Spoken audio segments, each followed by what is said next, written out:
क्या क्या है हमारे शरीर में? क्षिति, जल, पावक, गगन समीरा, पंचरचिता यह अदम शरीरा। पहला तत्व है क्षिति, मट्टी का। मट्टी हमारे शरीर में जिस दिन हम मरेंगे मट्टी मट्टी में मिल जाती है। दूसरा तत्व है जल, वो जल में मिल जाता है। तीसरा तत्व अग्नि है, इसीलिए हम अपने पितरों को आग ठोकते हैं, अग्नि में भस्मीभूत कर देते हैं। तीसरा तत्व है अग्नि, और चौथा तत्व है वायु, और पांचवा तत्व है आकाश। चिते जल पावक गगन समीरा। ताली चिते जल पावक मुझसे गाना भी चाहिए। समीरा। चिते जल पावक गगन समीरा। चिते जल पावक गगन समीरा। चिते जल पावक गगन समीरा। गाओ प्रेम से, ताली बजा पावक गगन समीरा। पंचरचिता यह अधम शरीरा। पंचरचित यह अधम शरीरा। पंचरचिता यह अधम शरीरा। पंचरचित यह अधम शरीरा। क्षिति जल पावक गगन समीरा। क्षिति जल पावक गगन शरीरा। पंचरचिता यह अधम शरीरा। पंचरचित यह अधम शरीरा। पंचरचिता यह अधम शरीरा। पंचरचित यह अधम शरीरा। ये हमारा शरीर पंच तत्व का बना हुआ। आखिर में पंच तत्वों में हमारी मिट्टी मिल जाती है। और जय सीताराम, राम नाम सत्य है। जब तक जीवन मिला है ना तभी तक है सब कुछ, बाद में कौन पूछा? गुरुजी मैं मरने के बाद क्या बनूंगी? क्या बनेगी? जो तू यहां से सोच के जाएगी सो बनेगी। सब तो विचारों का जगत है। अगर सोचेगी ना भैंस बन जाती ना, अब वो सींग मारती लोगों को, ये इसने मेरे को बहुत सताया, इसको सींग मारूंगी गप। तो भागवत में लिखा है कि अंते मति शोगति। अंत समय में जो हम सोचते हैं वैसा ही हमको पुनर्जन्म मिलता है। इसलिए हमारी बहनों को एक मौका है आखिरी समय पे। ए अम्मा, आंजी, ए अम्मा तू मुछ वाली बनना चाहती है? हाँ, विचार तो यही था, बहुत थक गई मैं माँ बनते बनते, इतनों को दूध पिलाया कुछ मिला नहीं, अब मैं मूछ वाली बनना चाहती। अच्छा, मूछ वाली बनना चाहती है तो ये काम करना, जब तू मरने को होगी ना और स्वर्ग से चिट्ठी आएगी ना, उस समय एक काम कर लेना। हाँ जी, क्या करूं? जब होश रहेगा तभी तो करूंगी, और होश बेहोश हो जाऊंगी फिर क्या करूंगी? मैं तो बेहोश हो जाऊं। ना ना, उससे पहले होश करना। तो क्या करना? क्योंकि महाभारत में लिखा है, भगवान ने कहा अर्जुन को, श्री कृष्ण ने क्या कहा? श्री भगवान वाच अंत काले अंत काले चमामे वै स्मरण मुक्त्वा कलेवरम। जब तो इस कलेवर को झाड़ने का आखिरी टाइम आएगा ना, इस कलेवर को झाड़ने का मतलब जैसे सांप की केंचुली झड़ जाती है और सांप फुर निकल जाता है, इसी तरह जब हमारी केंचुली ये शरीर नीचे गिरेगा और हम इससे ऊपर आएंगे, तब भगवान कृष्ण कहते हैं, ए मिंतर अर्जुन को, अंत काले चमामे वे स्मरण मुक्त्वा कलेवरम तम तमेवे तिकौन्तेया सदा तद भाव भावितै। अंत काल का विचार आखिरी विचार, दूसरे जन्म का पहला विचार। अंत समय का आखिरी वचन दूसरे जन्म का पहला वचन हो जाता है, शुरुआत हो जाती है। इसलिए बड़ी अद्भुत लीलाएं हैं ये देवी भागवत की। गुरु जी कहते हैं, ये शुंभ और निशुंभ संसार में प्रगटे, इनके गुरु ने इनको तप करने के लिए प्रेषित कर दिया।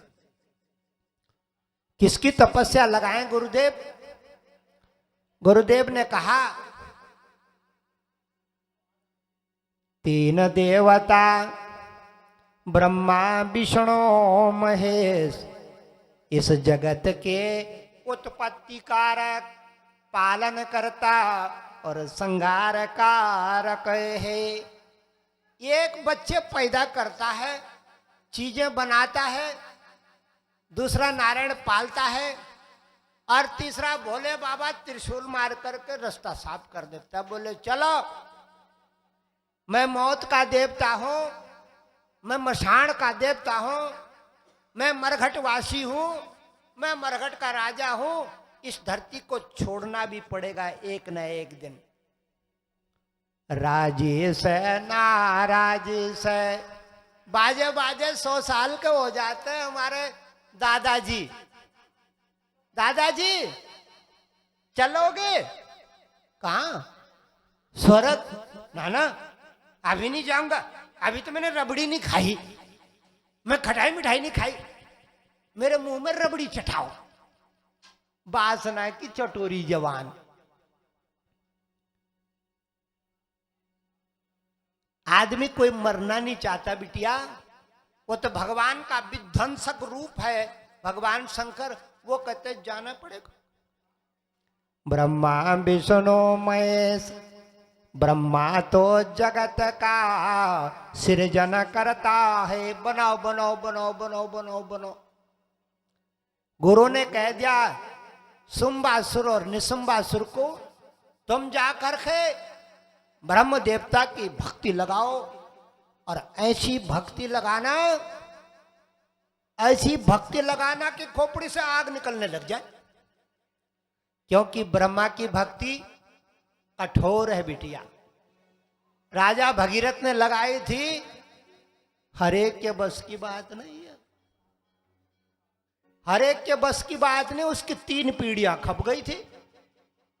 आखिर में जाकर के राजा भगीरथ ब्रह्मा जी का वरदान पाए।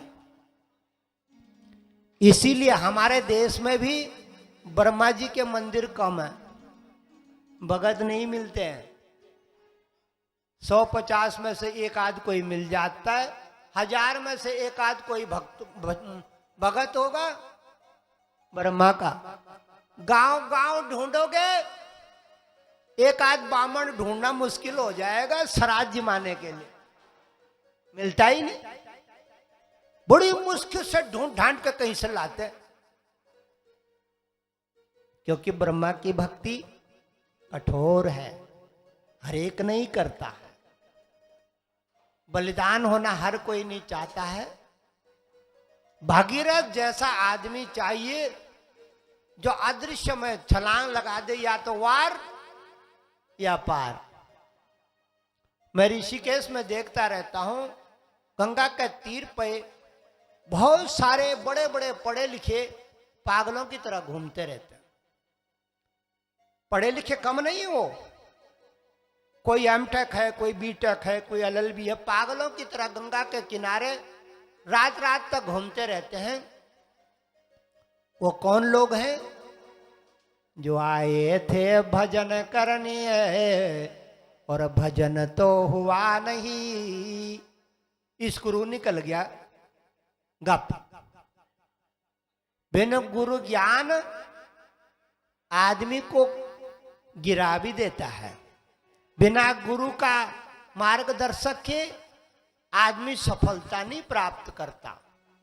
ये हमको अच्छी तरह मालूम है मेरे बहनों, इसलिए पहले हमने अपना गुरु बनाया। मेरी गुरु का नाम था मेरी बहनों योगिनी नीलिमा। वो नीलकंठ की गुफाओं में रहती थी। 92 साल में उनका स्वर्गवास हुआ। उनका नाम था योगिनी नीलिमा। लाल कपड़ा पहनते थे, गांव वाले कहते थे लाल माई आ गई है, लाल माई। तो बिना गुरु के हमारी जिंदगी में खुशबू नहीं आते। गुरु बिना भवानिधि तराई न कोई। नहीं है, नहीं है, नहीं है सवेरा गुरु बिना सवेरा। नहीं है उजाला गुरु बिना उजाला। बिना गुरु के हमारे अंदर की जो शक्तियां हैं ये उगती नहीं है बिटिया, जागती नहीं है। गुरु क्या करता है? गुरु हमारे अंदर की शक्तियों को, उन खजानों को खोलने की तरकीब बताता है। खजाने सबके अंदर हैं। ये हमारी बच्चियां, ये आदि माता की पूत है, आदि माता का खून है। सच बताना बहना, तेरे अंदर किसका खून है? ईमानदारी से बताना, तेरे अंदर किसका खून है बिटिया? हाँ हाँ गुरुजी, माता पिता का होगा और किसका होगा? हाँ वो तो है माता पिता, लेकिन माता पिता के अंदर किसका था? दादा दादी का। अच्छा, और दादा दादी के अंदर किसका था? पड़दादा पड़दादे, खड़दादा खड़दादे, लकड़दादा लकड़दादे, झगड़दादा झगड़दादे, फकड़दादा फकड़दादे। ये पुराने खून की जो गंगा है ये हमारे बच्चों के शरीर में हिलोरे मार रही है।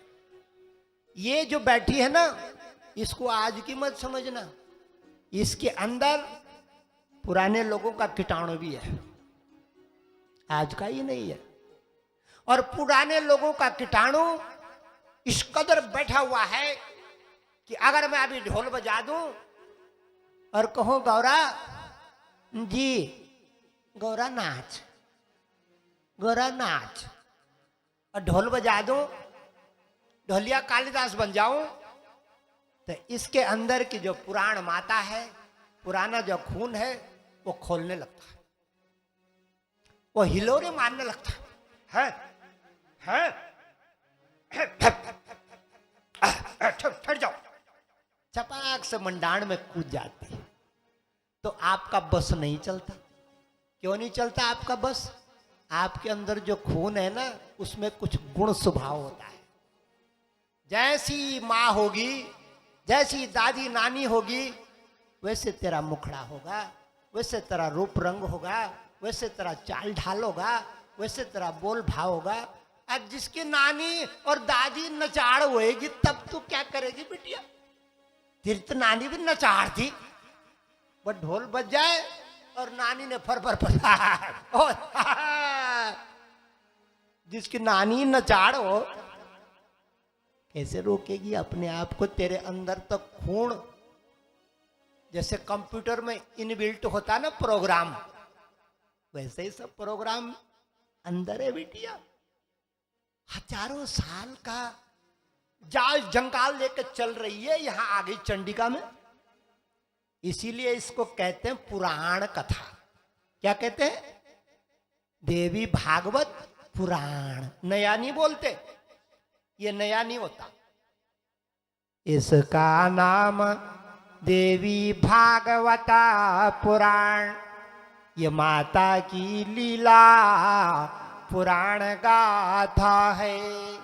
ये पुरानी माँ का यश है, पुरानी माँ का शक्ति है। और जो नहीं नाचती ना, उसको मनन करना चाहिए। क्या नृत्य करने से मेरे पितर प्रसन्न होंगे? हाँ, आदि माता ने कहा है देवी भागवत में, ए बच्चियों, ए मेरी कन्याओं, मैं तुम्हारी आद माता हूं, मैं तुम्हारी आद भवानी हूं। गायंती, गाना। अगर मेरे को देखना चाहते हो तो थाली में ले आई संतरा, इससे दिख जाएगी। संतरा लेके आ रखे। हालांकि कल वो भी लाऊंगी, छत्तर लाऊंगी, चावल लाऊंगी, खड़ग लाऊंगी, ये लाऊंगी, वो लाऊंगी, मिठाई लाऊंगी, खटाई लाऊंगी। वो तो लाएगी, अच्छी बात है। लेकिन माँ ने कहा कि लाने के साथ साथ मेरा क्या भी मान ले, मेरा कहना मान ले। आदि माता उवाचे गायंती। आएगी ना पूजा लगाने के लिए तो गीत गाते गाते आना 1 मील दूर से। हाँ, प्रेम से बोलो जय माता दी। तू भी बोलो जय माता दी, कि तू भी बोलो, मत धक्का। माँ ने कहा मेरे दरवाजे पे आना खुशी मन से, हंसते हुए, गाते हुए, नाचते हुए और घंटा बजाते हुए, घड़मण घड़मण घड़मण घड़मण, झंडा लेके, झंडा लेके। गायंती, गीत गाना, गीत गावनी, स्वर भावनी। गाओगे तुम, आदि माता कहती है, गाओगे तुम, खेलोगे तुम, हंसोगे तुम, नाचोगे तुम, और मेरी आत्मा खिल खिलाएगी, क्योंकि मैं तुम्हारी सबकी आत्मा हूँ। मैं सबकी आत्मा हूँ। अहम आत्मा। गुड़ाके से काले की भी हूँ, गोरे की भी हूँ, लंबे की भी हूँ, छोटे की भी हूँ, मोटे की भी हूँ। मैं सबकी आत्म शक्ति हूँ। इसलिए जब आप गाती हो तो आपकी आत्मा बता देती है कि फल मिलेगा कि नहीं मिलेगा। आत्मा बता देती है, टेलीफोन हो जाता है आपकी आत्मा में। तो मेरी बहनों, आदि माता कोई छोटी मोटी चीज नहीं है। हम सबका केंद्र बिंदु है, हम सबका आत्मा है। माँ कहती है गायंती, मेरे दरवाजे पे आना, मेरी कथा में आना, मेरी कथा को श्रवण करना, तब कुछ मिलेगा। गायंती, फिर कहती है गृणंती, गायंती, गृणंती, स्मरंती, नंदंती। स्मरण करना मेरा। और नंदंती का मतलब होता है कि खड़े होकर के पहले स्वयं नाचना, और जो नहीं नाच रहे उस पर भी ढसका लगा देना। और एक नाचने वाली बच्ची अगर बेजान पे भी ढसका लगा देना तो वो भी क्यों? क्योंकि सुख और दुख संक्रामक रोग है। सुख और दुख क्या है? संक्रामक रोग। एक रोने लग जाए ना घर में तो औरों को भी रुला के छोड़ देती है। और एक नाचने लग जाए, हंसने लग जाए, तो सासू को नाचते हुए देखती है ना बहू, वो भी खिक खिक खिक खिक करके अंदर किवाड़ी बंद करके उसको भी रोग लग जाता है। और जिसकी सासू नाचती नहीं होगी, गाती नहीं होगी, दान नहीं करती होगी, वो रोग बहू को भी लग जाता है। वो भी गठड़ी कभी नहीं खोलती मेहमानों के लिए, बंद के बंद रखती है। क्यों? वो जो बड़ी गुरु है ना घर में, वो घंटाल है, गुरु नहीं है, गुरु घंटाल है। किसी को कुछ देना नहीं चाहती, न प्रेम, न आनंद, न स्वभाव, न नृत्य, न गान। रुपए पैसा कहां से देगी? जब ढसका ही नहीं मार रही है तो रुपए पैसे तो बहुत बड़ी चीज है। माता कहती है, गायन्ति गृह्णन्ति स्मरन्ति नंदन्ति तवैहितां जना शृण्वन् सुभद्राणि रथांग पाणे जनमानि करमाणि चयानि लोके। ये भागवत के बोल हैं। शृण्वन् सुभद्राणि रथांग पाणे जनमानि करमाणि चयानि लोके गीतानि नामानि तदर्थकानि गायन बिलाजो विचुरेद सांगा। शुंबासुर और निशुंबासुर तप लगा रहे हैं गुरु के कहने से मंदरांचल पर्वत में। इन्होंने ब्रह्मा जी की भक्ति लगा दी। ओम ब्रह्मणे नमः, ओम ब्रह्मणे नमः। इनकी भक्ति से ब्रह्मा जी का आसन डोलने लगा। आसन जब डोलने लगा तो ब्रह्मा जी हंस के वाहन में बैठ करके उस स्थान पर आए जहां पे दैत्य तप कर रहे थे। ब्रह्मा जी ने कमंडलों का जल निकाला, दैत्य के ऊपर छिड़का। पुत्रो, मैं पिता हूं, मैं तुम्हारा पिता हूं, मैं जगत का सृष्टि करता ब्रह्मा हूं, मैं जगत का रचनाकार हूं।